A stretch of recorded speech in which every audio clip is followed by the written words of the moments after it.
Samantala mga idol, paratang ng isang vlogger sa hindi umano ginawang tulay sa Mapandan, nilinaw ng barangay. Para sa detalye, narito si Idol Jam Victorio.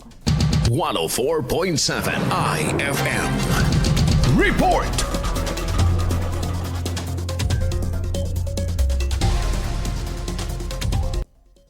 Ng mga opisyal ng Barangay Nilumbot sa bayan ng Mapandan ang kumakalat na video ng isang umano'y vlogger na nagsasabing hindi inaksyonan ang planong tulay sa lugar. Sa inilabas na abiso ng barangay, nilinaw na may umiiral ng plano para sa pagpapatayo ng tulay sa Zone 6 na taliwas sa pahayag sa viral video na umano'y nagdudulot na ito ng aksidente dahil sa kawalan ng aksyon mula sa lokal na pamahalaan. Ayon sa ulat ng barangay, mayroon ng nakahandang program of work para sa proyekto at kasalukuyan na ring isinasagawa ang bidding process na inaasahang tatagal ng 21 araw. Nilinaw ng mga opisyal ang joint resolution ng Barangay Nilumbot at Barangay David sa bayan ng Mangaldan na pirmado na noong Pebrero pa, kaugnay ng maapektuhang waiting shed sa lugar. Giit pa ng barangay, target umanong simula ng konstruksyon ng naturang tulay ngayong Mayo. Kasama mo mula dito sa IFM Digupan, ito si Idol Jam Victorio, Tatak IFM.